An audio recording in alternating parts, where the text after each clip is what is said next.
At ngayon lang maririnig ang aking success story. Sa lahat po na ngayon lang ako makakaharap, magpapakilala po ako sa inyo. I'm Mike Macron, isa sa pinakamayaman na ginawa ng AIM Global. Para po mas maganda ang connection natin, magpakilala ko ng toro sa inyo. I'm from Indan. Ang bahay po namin malapit lang sa Tagaytay. Kung mabilis kang tumakbo, 15 minutes lang sa Tagaytay ka na. Who cares? Pagka-graduate ko ng college, nagtrabaho agad ako. Ang first job ko po, naging auditor ng isang malaking company.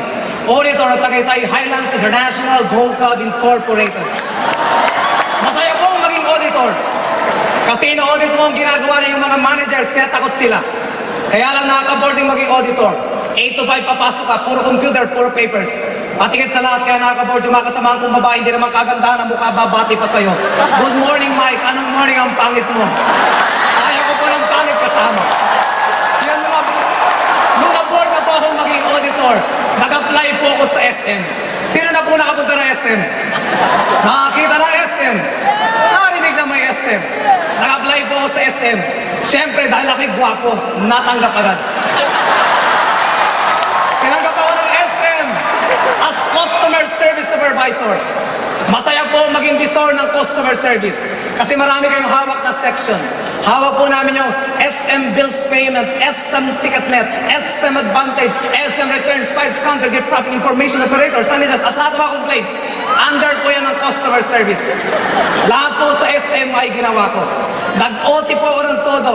Nakisama sa mga managers ko, sa mga co-supervisors ko, at sa mga rank and files ko.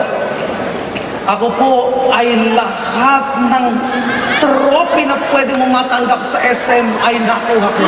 Lahat ng medalya, Best Employee of the Year, Best Employee of the Month.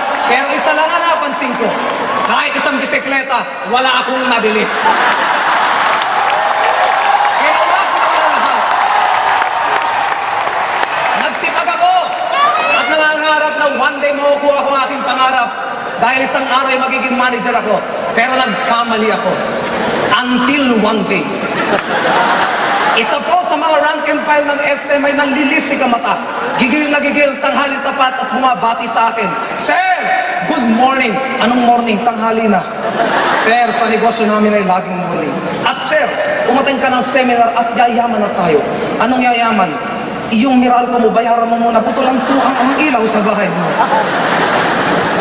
Kinukulit ako umattend ng seminar. And umattend nga ako. Almost 7 years ago, tandang-tanda ko po na umattend ako ng seminar. Ang speaker that time ay estudyante lamang. Third year college. At ako po ang napagtripan. Ang sabi sa akin, ako po ay nakabarong nung umattend ng seminar. Ang sabi sa akin, Sir, ang ganda ng barong mo. Magkano ang sweldo mo? Ang sagot ko naman, secret. Ang empleyado po pag maliit ang sweldo, ang sagot ay secret. At lalo po ako nabuisit sa speaker na ito. Nung pinagduduro po kami, kayo mga empleyado dito, kung kayo kumikita ng 10,000 per month, ako 50,000 per week. Ang sabi ko, napakasinungaling naman ang batang ito. 50,000 kikitain ko po ng 5 months kung magtatrabaho ko sa SM, kung maiipon ko. Siya daw ay 1 week lang. In 4 weeks time, kumikita ng 400, 200,000. Kulang na lang po, sumabog ang utak ko. Hindi po kayang tanggapin ng sistema ko. Tinapos ko na rin ang seminar kahit negative ako. Pagbaba ko po ng building, doon na po nagbagong lahat. Nakita ko yung estudyante, naka-Fortuner pala. Nasaktan po ako. Imagine niyo, nakabarong. Ang tawag na lahat sa akin ay Sir. 2 kurso ang natapos. Sa ilalim ng building, ganito ang itsura ko. Nag-aabang ng bus.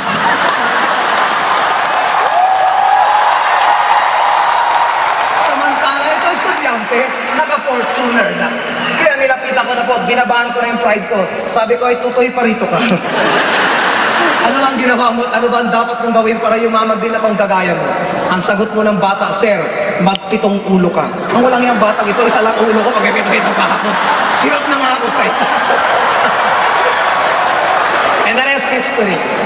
And ginawa ko pong AIM Global. Ano po ang nangyari sa akin? In my 2 months time, nakabili po ako ng Honda Civic na kotse. May palapakan nyo naman. In my 5 months time, nakabili po ako ng condominium. Palapakan nyo naman. At ang sunod-sunod na po siya, nakapagpatayo po ako ng malaking bigasan, bigay ko lang sa nanay at tatay ko. May palapakan nyo naman yan. Teka muna, bakit ko ba kinikwento ang tungkol sa nanay ko at sa tatay ko? Mga kapatid, hindi ko magagawa lahat ng yon kung wala akong pera. You cannot give what you do not have. Aminin ko po sa inyo, mga distributors ng M Global, lalo na yung mga bago pa rito. Noong first year, second year ko pong ginagawa ang M Global, sobrang busy ko po, sobrang hirap po ako. At higit sa lahat, nakakalimutan ko minsan ang time para sa parents ko. Pero, nung ginawa ko po ng todo ang AIM Global, nabago ang lahat.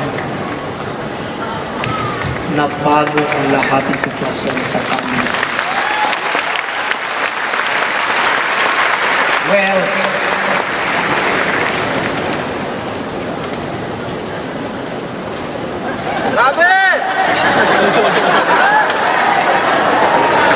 nagbago po lahat. Nung minsan isang araw, nakarinig po ako ng isang sermon ng pare. At gusto ko pong i-share ngayon sa Araneta.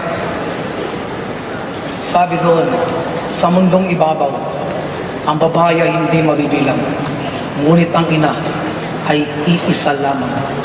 You can call every woman mother, nanay, inang, mami. Ano man ang tawag niyo sa inyo nanay. Pero ang katotohanan, isa lang talaga ang nanay natin. At hindi rin nasusukat ang isang puno hanggat hindi namumuhay.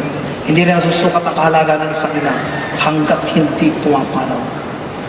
Mayroon akong question sa inyo. Kailan niyo huling tinreat ang nanay at tatay niyo? Sino po ang may mga nanay pa? Congratulations. Sa lahat ng mga may nanay pa, may pag-aalayan po kayo ng pinakamataas na respeto, pinakamataas na pagmahal, at pinakamataas na paglilingkod. Dahil buhay pa ang nanay. At ang gawin niyo pong bihikulo ang AIM Global para sila ay mapaligaya. Well, sa pagne-network ko po, may natuklasan ako. May tatlong mahalagang bagay po o words na lagi natin nakakalimutan. Time, strength, and money. Slide please. Meron ka bang time? Meron ka bang strength? May money. Usually, ang tatlong ito ay laging absent ng isa sa isang tao. Slide please. First scenario. Marami akong kilala. May time, may strength, pero walang pera. Yan yung mga tambay at walang trabaho. Second, meron akong kilala. Maraming time, maraming pera, pero wala nang lakas. Dahil matanda na nila nakuha ang kanilang wealth. Next, marami akong kilala, maraming pera, malalakas, pero walang time sa pamilya. Yan yung mga nag-aabot. And salamat sa AIM Global. Ako nakaharap nyo. Kompleto po ako. Mayroon akong time, may strength, at may pera. Kaya salamat AIM Global. I love you AIM Global.